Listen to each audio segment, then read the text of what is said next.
Salut tout le monde, j'espère que vous allez bien. On se retrouve aujourd'hui pour une vidéo update lecture. Donc je vais vous parler de 5 livres, un quart on va dire. Enfin 5 lectures et un abandon, voilà. 4 lectures et un abandon, pardon. Donc ces lectures, je les ai faites il y a à peu près un mois. Je suis assez en retard dans mes updates lecture. Du coup je vais essayer de vous en parler du mieux que je peux. Mais peut-être que certains ça me serait un petit peu sorti de la tête. Bref, on va commencer tout de suite. Donc si vous entendez Freya qui miaule, c'est parce qu'elle est vénère. Voilà. Je sais pas ce qu'elle a, elle est vénère. Commençons tout de suite avec Mon désir le plus ardent de Pete From chez Gallmeister dans la collection Totem, pardon, je sais pas ce qui m'arrive. Donc c'est mon premier Pete From, j'ai entendu beaucoup de bons avis sur cet auteur. Il a fait plusieurs romans avec de très bons avis. Il y a d'ailleurs un de ses livres, enfin un nouveau livre qui sort là, qui est sorti hier, enfin avant-hier pour vous, si vous regardez la vidéo samedi, qui est La vie en chantier, qui me tente énormément. Mais voilà, j'ai commencé par celui-là. Je recommence mon résumé parce qu'à chaque fois, ça fait plusieurs fois que je vous fais un petit résumé et j'ai peur de trop en dire. Donc en fait, je vais essayer d'être beaucoup plus carré et beaucoup plus simple. On suit donc Maddie et Dalt qui sont un couple, ils sont assez jeunes au début. On va suivre en fait différentes étapes de leur vie à différents moments du début à la fin en gros de leur histoire. Tout en sachant qu'un des deux va découvrir qu'il a une maladie assez grave. Je ne vous dis pas lequel des deux, je ne vous dis pas non plus quelle maladie c'est. Et forcément ça va peser dans leur couple et dans leur vie. Et voilà, et j'ai vraiment adoré ce livre. C'est une très belle histoire d'amour et ça me fait penser un petit peu, je sais pas si vous suivez Pikiti, et si vous la suivez sur Instagram. Un jour elle avait fait un petit peu un coup de gueule contre les romances, souvent de chez Hugo Romance, où en fait on ne suit pas des histoires d'amour mais vraiment des rencontres et que l'histoire s'arrête au moment où les deux personnages finissent par être ensemble. Là c'est une vraie romance on va dire, hein, c'est-à-dire qu'on suit leur histoire d'amour du début à la fin.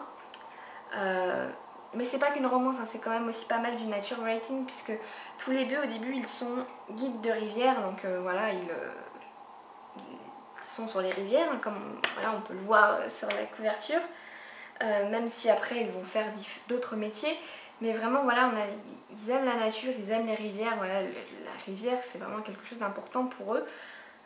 Voilà, donc on a ça, on a aussi le thème de la maladie, hein, vu qu'un des deux personnages a une maladie. C'est vraiment pas qu'une histoire d'amour, en tout cas c'est un très beau livre que j'ai vraiment beaucoup aimé et qui m'a donné très envie de lire d'autres Pete From. Voilà. J'ai ensuite lu mon premier Béa Paris qui est Derrière les portes au livre de poche. Alors cette histoire c'est un thriller domestique puisqu'on suit Jack et Grace. Qui sont un couple voilà, qui sont assez riches, qui ont une belle maison, qui ont l'air d'avoir une vie parfaite, mais qui juste ont l'air. Désolée pour Freya qui miaule. Mon chat, tu arrêtes? Voilà, je peux pas réellement vous dire de quoi ils retournent derrière leur porte de maison justement. Mais c'est une histoire très glauque, à certains moments très angoissant aussi. J'ai trouvé que c'était un petit peu gros, hein. Clairement, j'aurais du mal à me dire que c'est réellement quelque chose qui aurait pu se passer. C'est pas forcément réaliste à 100%, mais ça m'a pas dérangé. J'ai quand même passé un super moment en lisant ce livre, c'était un petit peu un page turner. Voilà, je sais pas trop quoi vous dire sans trop rentrer dans les détails. Ouais, franchement, c'est ce que je retiens en fait, c'est que c'était gros, mais je me dis c'est une fiction, c'est fait pour divertir, c'est pas grave si c'est à 100%, si c'est pas à 100% réaliste, ça ne me dérange pas. Voilà, j'ai kiffé mon moment de lecture et j'ai envie de lire d'autres Béa Paris. Voilà. Aujourd'hui, mes points, enfin mes updates, aujourd'hui mes updates lecture sont très voilà, enfin concis, voilà. Je suis désolée, en même temps à chaque fois j'ai des histoires où je ne peux pas trop vous dévoiler l'histoire sans vous spoiler. Du coup c'est un petit peu compliqué. J'ai ensuite commencé Il est de retour de Timur Vermes chez 10-18 et c'est celui-là que j'ai abandonné. Donc en fait dans cette histoire on est en 2011 à Berlin, 70 ans après sa disparition. Hitler se réveille dans un terrain vague, voilà, et il comprend pas pourquoi plus personne fait le salut nazi, pourquoi il y a des Turcs partout, pourquoi c'est une femme qui dirige le pays, enfin voilà, bref, tout un tas de réflexions que pourrait se faire Hitler, oui, s'il se réveillait à notre époque. Et en fait ça l'a juste pas fait, j'ai pas réussi à rentrer dans l'histoire, j'ai pas non plus spécialement aimé la plume de l'auteur. Je sais pas, j'ai lu peut-être un tiers, je sais pas, mais j'ai pas réussi à rentrer dedans, ça m'a saoulée. J'ai préféré regarder le film qui était sur Netflix et c'était pas franchement une réussite non plus.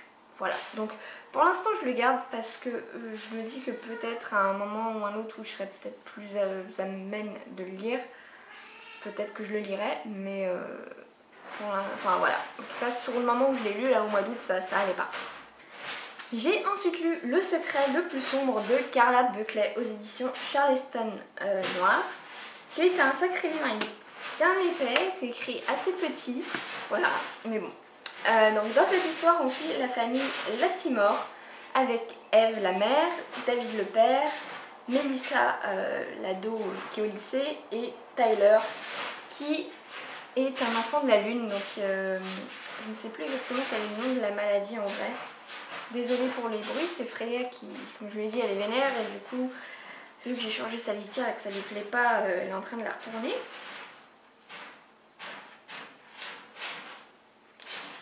Je sais plus c'est quoi le nom de la maladie, mais en tout cas il l'abrège en XP dans le livre. Et donc pour ceux qui ne connaissent pas cette maladie, tout simplement, ces enfants-là, donc généralement c'est l'équipe des enfants puisqu'ils n'ont pas une espérance de vie bien grande. Ils ne peuvent pas en fait être exposés aux rayons du soleil, mais pas que, je ne savais pas, ils ne peuvent pas non plus être exposés aux halogènes par exemple. Les ampoules à LED ça va, mais les halogènes ça ne va pas, parce qu'apparemment elles dégagent des, je crois que c'est des ultraviolets. Voilà, donc du coup la maison est organisée de telle sorte que voilà, que Tyler, même s'il reste la plupart du temps dans sa chambre, qu'il ne puisse pas être exposé aux rayons du soleil. Et du coup, il sort pas mal la nuit, il adore faire de la photo et finalement il va un petit peu espionner ses voisins la nuit et faire des photos. Et voilà, ça c'est le truc de base. Sauf qu'à un moment ou à un autre, il va y avoir un événement lié à Eve qui va se produire, qui va être assez grave. Et elle va devoir faire des choix et elle va du coup... ce livre c'est un petit peu pour... le but un petit peu du livre c'est de prouver... enfin pas de prouver mais de... J'y arrive pas ce soir. Le but de ce livre c'est quand même de voir jusqu'où on peut aller pour protéger sa famille. Voilà, donc j'en dirai pas plus là-dessus. J'ai bien aimé ma lecture, voilà, c'était pas non plus exceptionnel. Ce livre il m'a un petit peu déprimée pour un truc tout bête, hein. C'est-à-dire qu'on était vers le 10 août et tout, je voyais les jours qui raccourcissaient et chaque début de chapitre on a la date avec l'heure du lever du soleil et du coucher et je voyais les jours qui raccourcissaient de plus en plus et je me suis dit que bientôt ça allait être ça et en effet c'est extrêmement déprimant hein, qu'il fasse nuit maintenant à limite 20h30 presque. Bref. Après, je me sens pas avoir noté quoi que ce soit sur les personnages.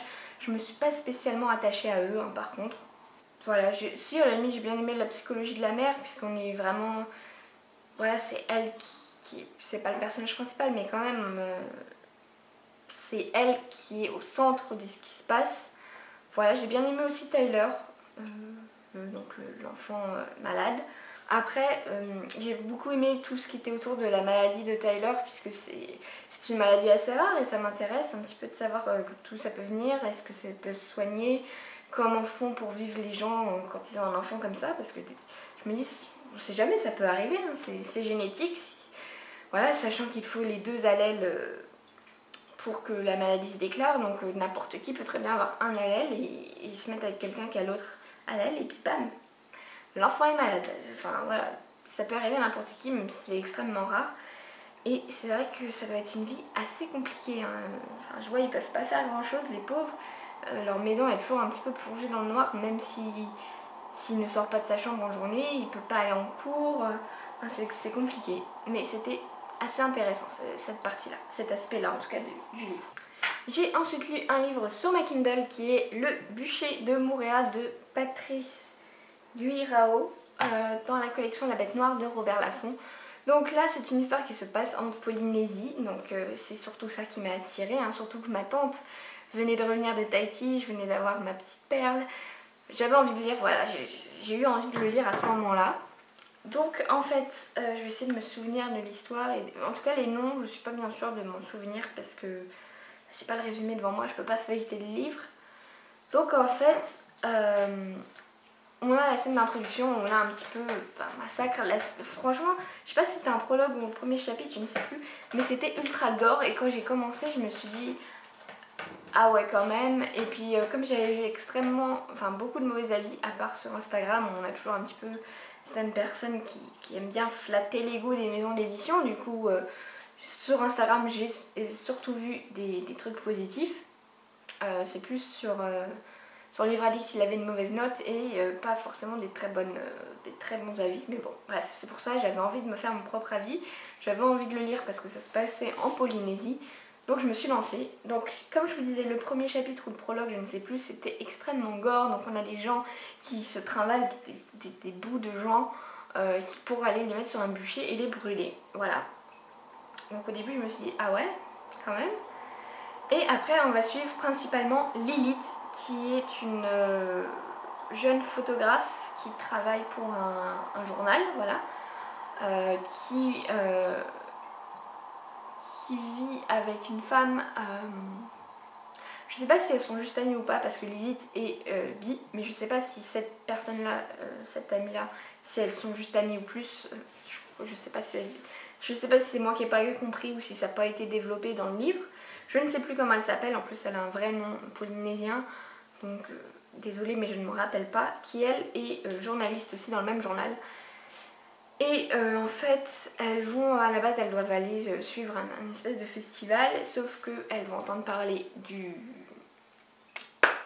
la scène de crime, sachant que Lilith connaît un policier, donc elles vont y aller, elles vont enquêter en fait avec la police toutes les deux.